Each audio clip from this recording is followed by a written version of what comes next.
Nisar Shaikh writes, "Hey guys, we all have that one classic film that's beloved by everyone, but you just don't happen to like. I know John doesn't like Blade Runner, so what's that one classic film you don't really like or is overrated? For me, it's Gone with the Wind. Thanks."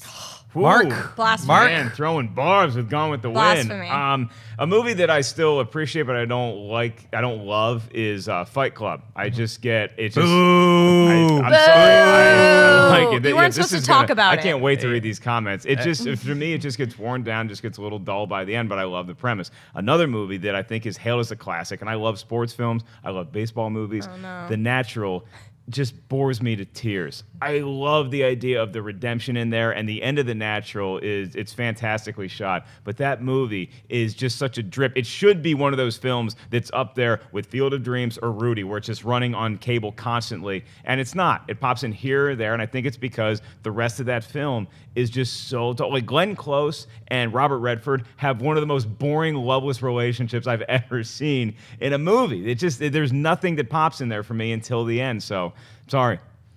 Amy Rose? I'm still trying to adjust to you not liking Fight Club. What? I'll say I like it, but I don't love it like everybody else does. Okay. I picked, first of all, Gone with the Wind is amazing, but well played for being honest, but wow. Cat on a Hot Tin Roof is mine. That was definitely an old classic. Elizabeth Taylor, Paul Newman.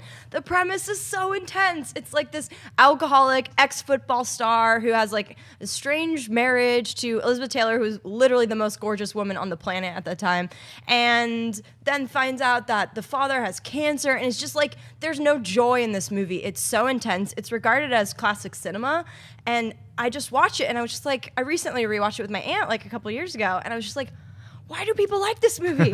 This is so dark. So and I like dark for purpose, but this one is just painful without any joy whatsoever, and life is composed of both, so film should represent that. So yeah, I don't like that movie. Eek. Okay, for me, a lot of people are going to be upset about this one, is Touch of Evil.